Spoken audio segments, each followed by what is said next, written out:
আমার নাম অনিমেষ। বুদ্ধি হবার আগেই সড়ক দুর্ঘটনায় বাবাকে হারিয়েছি। শহরে তিনি রিক্সা চালাতেন। বাবা চলে যাওয়ার 3 বছর পর প্রচণ্ড জ্বরে মাও আমাকে ছেড়ে চলে যান। আমার বয়স তখন 7 বছর। তখন থেকে আমি আমার খালার বাড়ি কলকাতাতে চলে আসি। সবেমাত্র পড়ালেখা শেষ করেছি।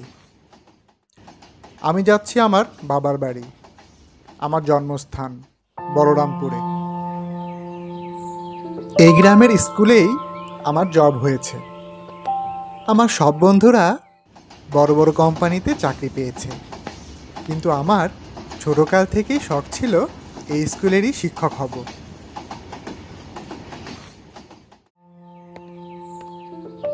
স্টেশন থেকে বেরিয়ে দেখলাম বাহিরে কয়েকজন রিক্সা নিয়ে দাঁড়িয়ে আছে। আমি একজন রিক্সাওয়ালার সাথে ভাড়া মিটিয়ে রওনা হলাম আমার নিজের গ্রামের উদ্দেশ্যে। গ্রাম থেকে যারা শহরে বসতি নিয়েছে তাদের মিস করার মতো একটি জিনিসই থাকে, সেটি হলো গ্রামের সৌন্দর্য। অপরূপ সৌন্দর্যের এই লীলাভূমির দৃশ্য শুধু গ্রামেতেই চোখে পড়ে। পাখির কোলাহল কানে আসলেই যেন মনের হাজারো কষ্টগুলো ধুয়ে মুছে পরিচ্ছন্ন হয়ে ওঠে।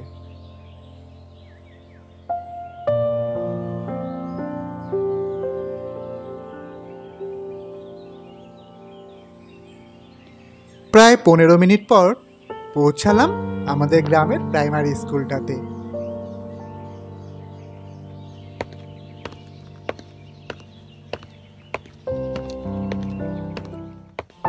অনিমেষ বাবু, আপনি যে এখানে এসেছেন এটি আমাদের জন্য অনেক বড় সৌভাগ্যের ব্যাপার।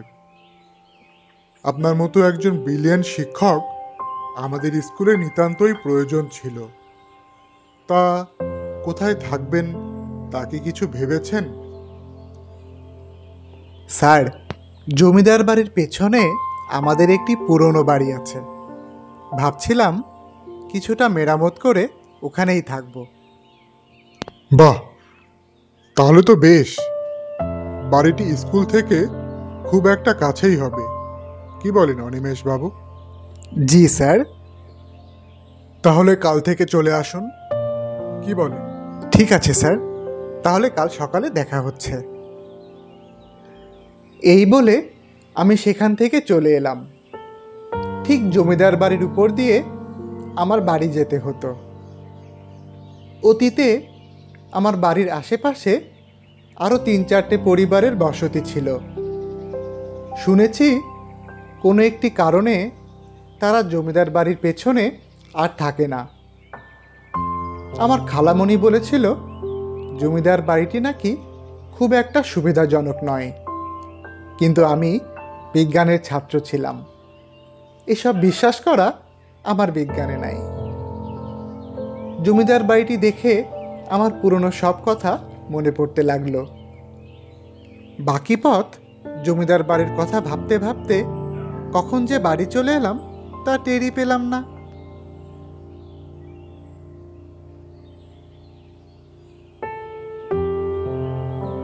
বাড়িটির অবস্থা দেখে মন বলছে এখনই বাড়িটি ভেঙে একটি নতুন বাড়ি নির্মাণ করি, কিন্তু সে পরিমাণ অর্থ আমার নাই।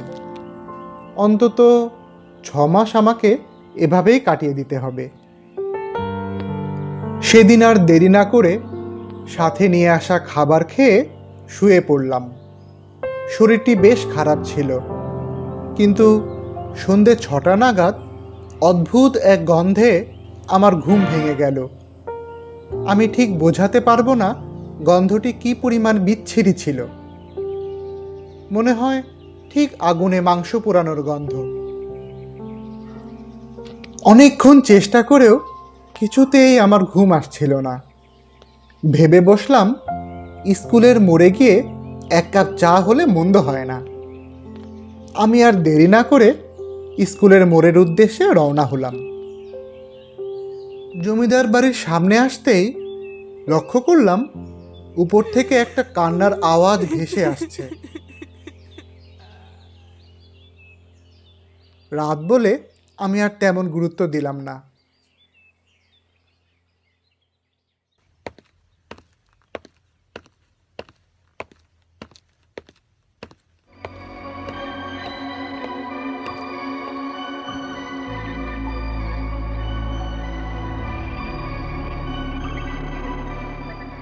দাদা, এক কাপ চা দিন তো। আচ্ছা দাদা, কিছু মনে না করলে একটা প্রশ্ন করতাম।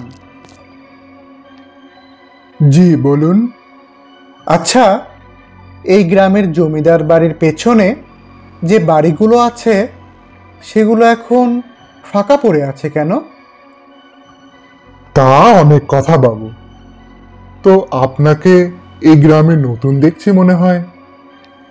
আগে আমার নাম অনিমেষ। আমি এই প্রাইমারি স্কুলের নতুন শিক্ষক। ওই দেখো, আমাকে মাফ করবেন স্যার, আমি আপনাকে চিনতে পারিনি। না না, ঠিক আছে, কোনো ব্যাপার না। আচ্ছা, আমি জমিদার বাড়ির পথ দিয়ে আসার সময় একটা মেয়ের কান্নার আওয়াজ পেলাম। স্যার, আপনার কাছে আমার একটাই অনুরোধ, কোনোদিন এসব কাউকে বলবেন না স্যার, আপনার ক্ষতি হবে। জমিদার বাড়িতে খারাপ আত্মা ঘোরাফেরা করে, অনেকেই তাকে দেখেছে, কিন্তু যারাই সেই আত্মার সম্পর্কে বলতে যায় তারই অনেক বড় ক্ষতি হয়। স্যার, আমাকে ক্ষমা করবেন, আমি এর থেকে আর বেশি আপনাকে বলতে পারবো না। শুধু মনে রাখবেন, ওইখানে যাই দেখবেন না কেন, না দেখার ভান করে চলে যাবেন। আর যত তাড়াতাড়ি সম্ভব জমিদার বাড়ির আশপাশ থেকে চলে আসুন। আমি আর কোনো কিছু না বলে সোজা বাড়ি চলে এলাম।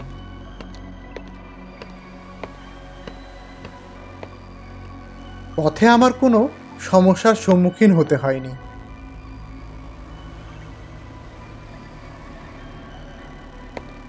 পরের দিন আমি স্কুল শেষ করে বাড়ি ফিরছিলাম। জমিদার বাড়ির সামনে এসে যা দেখলাম তা দেখার জন্যে আমি একদমই প্রস্তুত ছিলাম না। আমি দেখলাম জমিদার বাড়ির ভেতরে দাউ দাউ করে আগুন জ্বলছে। উপর থেকে একটা মেয়ের আর্তনাদ ভেসে আসছে। ভেবেছিলাম কোনো মেয়ের শরীরে হয়তো আগুন লেগেছে। আমি আর কিছু না ভেবে মেয়েটিকে বাঁচানোর জন্য জমিদার বাড়ির ভেতরে ঢুকলাম।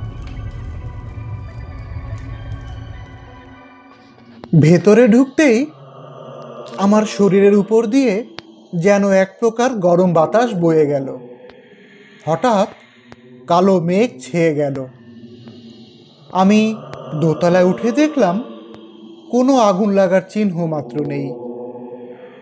সঙ্গে সঙ্গে নিচে নামার দরজাটি বন্ধ হয়ে গেল। ঠিক তখনই একটা রুম থেকে কান্নার আওয়াজ ভেসে আসছে।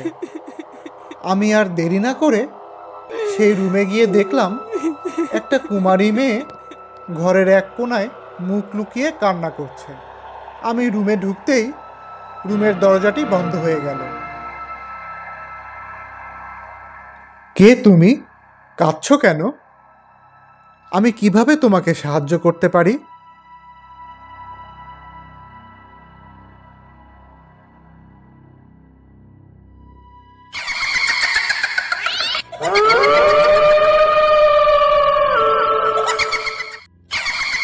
মেয়েটি যখনই আমার দিকে মুখ তুলে তাকালো, তার চেহারাটি দেখে আমার মনের মধ্যে যেন ঝড় বয়ে গেল।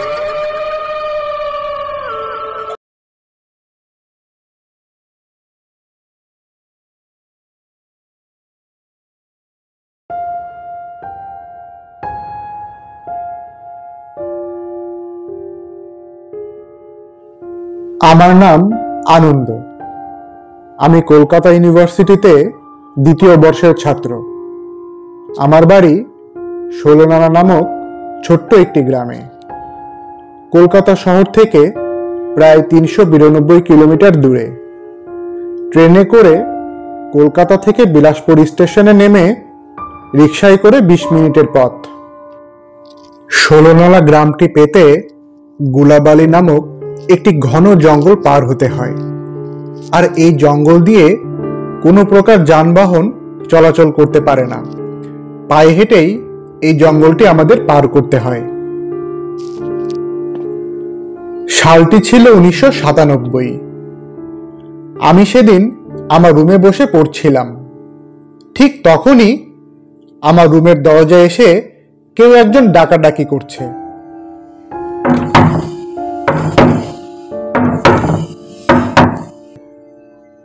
আমি উঠে গিয়ে দরজাটি খুলে দিলাম।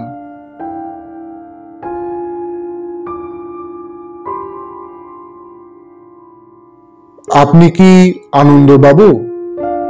জি, আমি আনন্দ। আপনার চিঠি এসেছে, এখানে একটি সাইন করুন।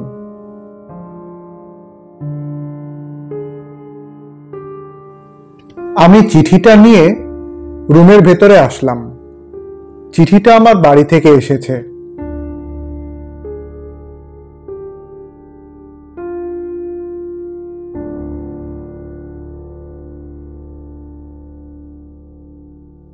চিঠিটা খোলার সময় মনের ভেতর একরকম ভয় কাজ করলো। না জানি কোনো খারাপ সংবাদ। আমি ভয়ে ভয়ে চিঠিটা খুললাম। প্রিয় আনন্দ, আশা করছি ভালো আছো। আজ 4 দিন যাবৎ বাবা ভীষণ অসুস্থ। শুধু তোমার কথাই বলছে। নিজের বাঁচার শেষ ইচ্ছাটুকুও ছেড়ে দিয়েছে। কষ্ট পেও না, আমাদেরকেও এই পৃথিবী ছেড়ে কোনো না কোনো দিন যেতেই হবে। যদি বাবাকে শেষ দেখা দেখতে চাও তাহলে আজই বাড়ির পথে রওনা করো। ইতি, তোমার বড় ভাই। চিঠিটা পড়ার পর আমার মনের মধ্যে যেন ঝড় বয়ে গেল। আমি আর দেরি না করে আমার ব্যাগটি গুছিয়ে বাড়ি যাবার প্রস্তুতি নিচ্ছিলাম। তখন ঘড়িতে 11:40। বিলাসপুরে ট্রেন কলকাতা থেকে দুপুর 2টায় ছাড়বে। প্রায় 12:30 আমি স্টেশনের উদ্দেশ্যে রওনা হলাম। পুরোটা রাস্তা জুড়ে শুধু বাবার কথাই মনে হচ্ছিল। কত না কষ্ট করে আমাকে বড় করেছে।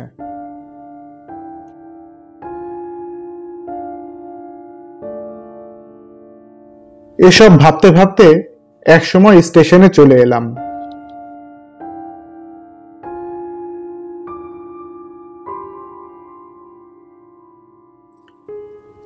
টিকিটটা কেটে নিয়ে স্টেশনে এসে শুনলাম ট্রেন 20 মিনিট লেটে আসছে।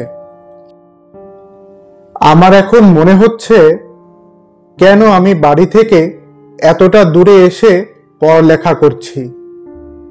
মন চাইছিল উড়ে বাবার কাছে এক্ষুনি চলে যাই, কিন্তু তা তো সম্ভব নয়। স্টেশনে অপেক্ষা করার পর ট্রেনটি এলো।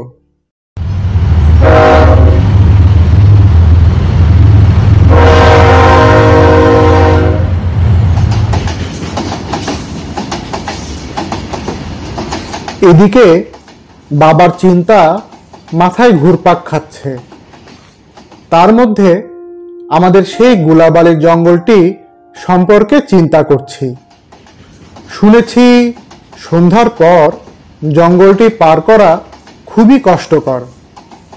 এদিকে ডাকাতের আনাগোনা, তার মধ্যে আবার ভূতের ভয়। বাবার মুখে শুনতাম মাঝে মধ্যেই নাকি জঙ্গলের মধ্যে লাশ পাওয়া যেত। বাড়ি পৌঁছাতে পৌঁছাতে আমার সন্ধ্যা পেরিয়ে যাবে। এসব ভাবতে ভাবতে ট্রেনের মধ্যেই ঘুমিয়ে পড়লাম। প্রায় রাত 8টা নাগাদ আমি বিলাসপুর স্টেশনে এসে পৌঁছালাম। স্টেশনে এসে দেখলাম স্টেশনের বাহিরে মাত্র একটি রিক্সা দাঁড়িয়ে আছে। আমার জানা মতে সন্ধ্যের পর এখানে একটি রিক্সাও পাওয়া যায় না। আমার ভাগ্যটি আজ ভালো ছিল। আমি ভাড়া মিটিয়ে রিক্সায় চললাম। বাবু, এত রাতে কোথা থেকে এসেছেন? কলকাতা থেকে এসেছি। বাবু, এত রাতে জঙ্গলের পথ দিয়ে না যাওয়াটাই ভালো। আজ রাতটা না হয় আপনি আমার বাড়িতেই কাটিয়ে দিন। কোনো উপায় নেই, আমাকে যেতেই হবে। আমার বাবা অনেক অসুস্থ। তাহলে কি আর করা বাবু, তবে জঙ্গলটি সাবধানে পার হবেন, কখনো পেছনে তাকাবেন না।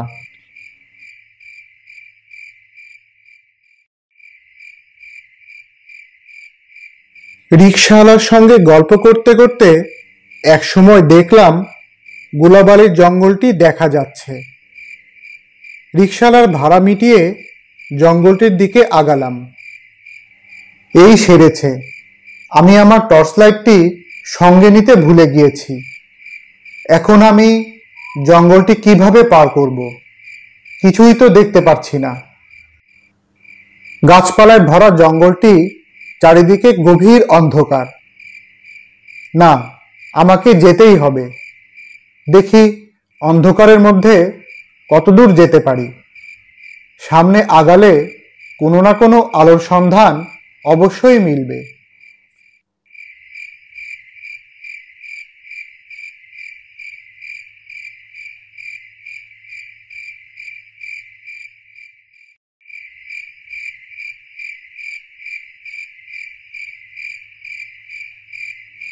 বেশি কিছুক্ষণ হাঁটার পর আমি একদমই জঙ্গলের ভেতরে চলে এসেছি। আগে যাচ্ছি না পেছনে যাচ্ছি কিছুই বুঝতে পারছি না।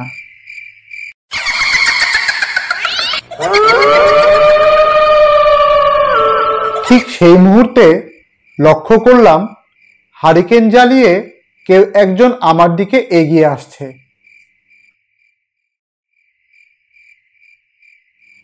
আনন্দবাবু, তুমি আমার সঙ্গে এসো, আমি তোমাকে এই জঙ্গলটি পার করে দিচ্ছি। আমি ভালো করে তাকিয়ে দেখি এ তো আমাদের গ্রামের গোপাল কাকু। গোপাল কাকুকে দেখে আমি অনেক খুশি হলাম। গোপাল কাকু, তুমি আমাকে বাঁচালে, নয়তো আমি এই অন্ধকার জঙ্গলে নির্ঘাত মারা পড়তাম। আমি এখন এই জঙ্গলেই থাকি। আচ্ছা গোপাল কাকু, শুনেছি এই জঙ্গলে নাকি ভূত পেতনির বসতি। তুমি কি এ বিষয়ে কিছু জানো? হ্যাঁ, এই জঙ্গলটি অনেক ভয়ানক। কেউ রাতে এই জঙ্গলটি পার করে বাড়ি ফিরতে পারে না। কিন্তু তুমি ভয় পেও না, আমি তোমার সঙ্গে আছি। এই জঙ্গলটির রহস্য কত বছর পুরনো? আজ থেকে 40 বছর আগে এই গ্রামের একটি প্রথা ছিল, যারা বড় ধরনের অন্যায় করবে তাকে এই জঙ্গলের কোনো একটি গাছের সঙ্গে ফাঁসিতে ঝোলানো হবে। তখন এই গ্রামে অমল দেব নামে একজন লোক বাস করত। সে এই গ্রামের একজন বিধবা আর তার মেয়েকে শারীরিকভাবে নির্যাতন করে তাদের গলা কেটে নদীতে ভাসিয়ে দিয়েছিল। এর শাস্তি স্বরূপ গ্রামের লোকেরা মিলে এই গ্রামের একটি গাছে তাকে ফাঁসিতে ঝোলানো হয় এবং তার লাশটি এই জঙ্গলে পুঁতে রাখা হয়। এরপর থেকে অমলদেবের আত্মা এই জঙ্গলেই ঘোরাফেরা করে। গভীর রাতে যাকেই সে একা পায় তার জীবনই সে কেড়ে নেয়। কথা বলতে বলতে এক সময় আমরা জঙ্গলটি পার করে ফেললাম।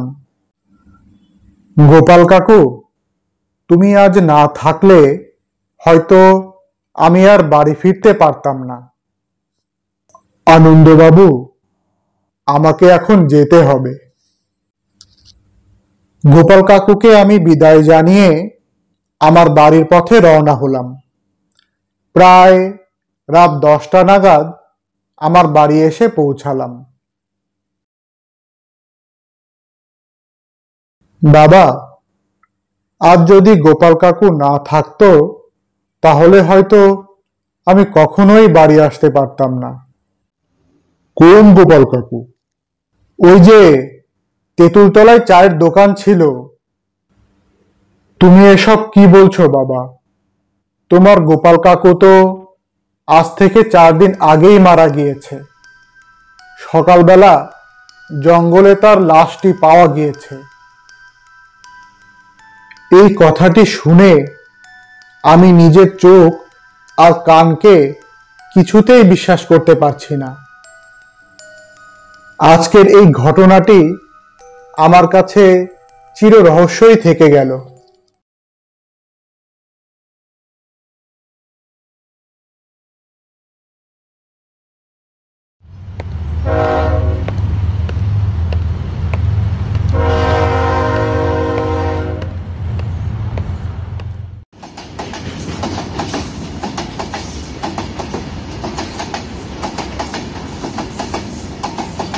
আমার নাম অনিমেষ। কলকাতার এক বেসরকারি ব্যাংকে অ্যাকাউন্টেন্টের দায়িত্ব পালন করছি। আমি এখন মুকুন্দপুর গ্রামে যাচ্ছি, যেখানে আমার জন্মস্থান, অর্থাৎ নিজ গ্রামে। খুব ছোটবেলায় মাকে হারিয়েছি। চাকরি জীবনটা 6 বছর হলেও কলকাতায় ব্যাচেলর জীবনটা কেটেছে অনেক কষ্টে। তাই বাবার সিদ্ধান্তে দিন আসতেক পর বিয়ের পিঁড়িতে বসতে যাচ্ছি। মেয়েটি আর কেউ নয়, বরং আমার বাবার বন্ধু নির্মল কাকার মেয়ে। অফিস শেষ করে ট্রেন ধরতে অনেক দেরি হয়ে গেল। প্রায় সন্ধে 7টা নাগাদ আমি পৌঁছে গেলাম ভ্রমরপুর স্টেশনে।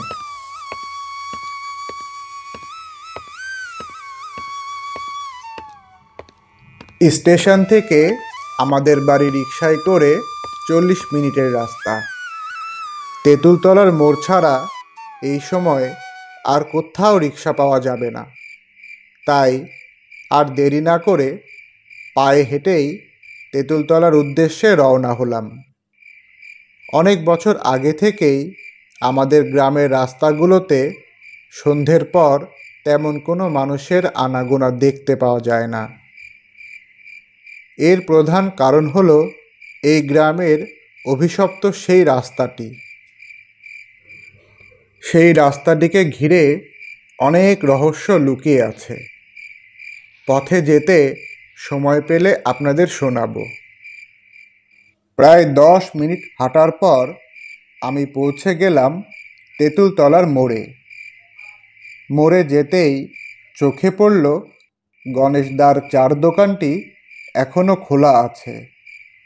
আপনাদের বলে রাখা ভালো, গণেশদার বাড়ি আমাদের গ্রামেই। তিনি গ্রামের একজন গণ্যমান্য কবিরাজ। শুনেছি বেশ কয়েকজন আত্মাকে তিনি পুষে রাখেন, তাই কখনো কখনো গভীর রাতেও বাড়ি ফেরেন। যাকগে, বেশিক্ষণ ট্রেনে থাকায় বড্ড মাথা ধরেছে। একটু চা হলে ভালোই হয়, কিন্তু আমার চারিপাশে একটিও রিক্সা চোখে পড়ল না। আমি গেলাম গণেশদার চার দোকানে।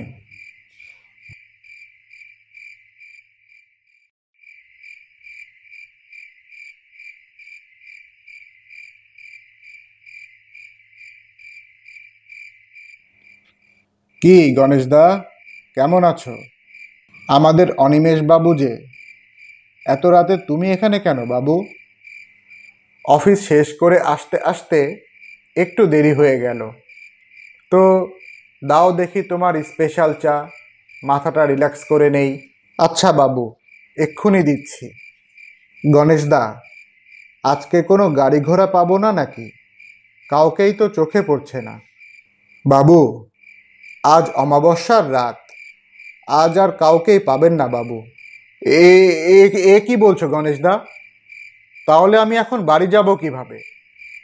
আজ তো নির্ঘাত মারা পড়ব। এত দূর পথ কিভাবে পাড়ি দিব?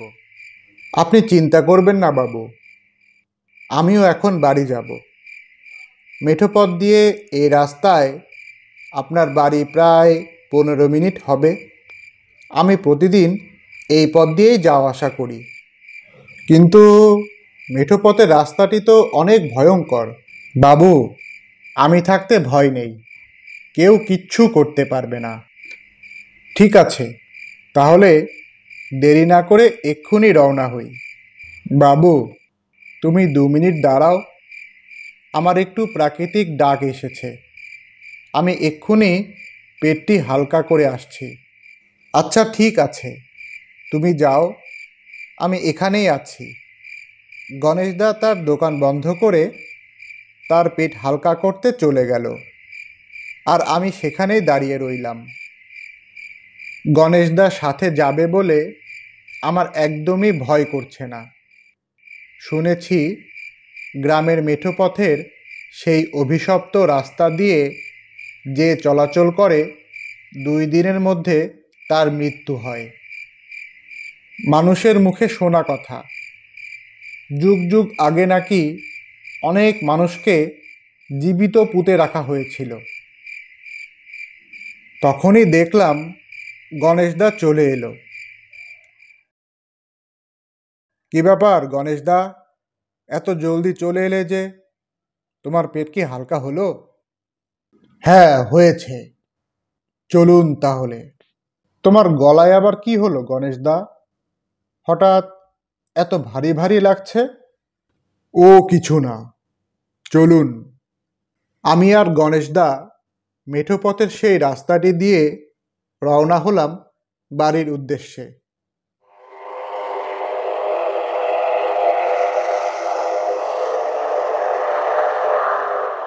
কি ব্যাপার, অনিমেষবাবু আবার কোথায় গেল? এখানেই তো ছিল। অনিমেষবাবু, অনিমেষবাবু।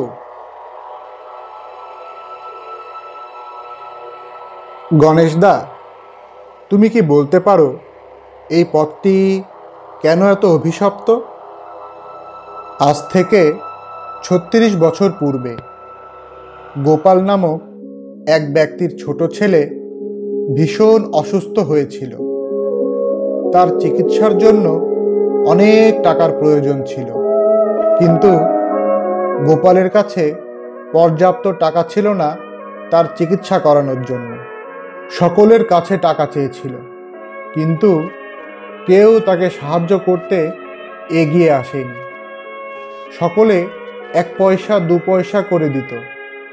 শেষমেশ জমিদার বাবুর বাড়ি, অর্থাৎ তোমার দাদার বাড়ি, 2টি গরু চুরি করতে গিয়ে ধরা পড়ে। সাজাস্বরূপ গোপাল ও তার স্ত্রীকে এই পথেই উলঙ্গ করে হাঁটানো হয়। এই অপমান অবমাননা সহ্য করতে না পেরে বাড়িতে আগুন লাগিয়ে তারা 3 জনেই আত্মহত্যা করে। আর এই গ্রামের রীতি অনুসারে যারা আত্মহত্যা করে তাদেরকেও এই পথের বাঁশঝাড়ের নিচে পুঁতে রাখা হয়, এবং তাদের আত্মা তখন থেকে এখন পর্যন্ত এখানেই অমর হয়ে থাকে। যদি কেউ তাদেরকে একবার দেখে ফেলে, সে আর বাঁচতে পারে না। আর এখন তুমিও মারা পড়বে। এই কথা শুনে অবাক হয়ে পিছনে তাকিয়ে যা দেখি, তা দেখার জন্য আমি একদমই প্রস্তুত ছিলাম না। পিছনে তাকিয়ে দেখলাম তারা 3 জনই আমার চোখের সামনে দাঁড়িয়ে আছে। কি ভয়ঙ্কর চেহারা! দেখে যেন মনে হয় মুখগুলি আগুনে পুড়ে ছাই হয়ে গিয়েছে। ভয়ে আমার হাত পা কাঁপছিল। আমি আর নিজেকে কন্ট্রোল করতে না পেরে সেখানেই অজ্ঞান হয়ে পড়ে যাই।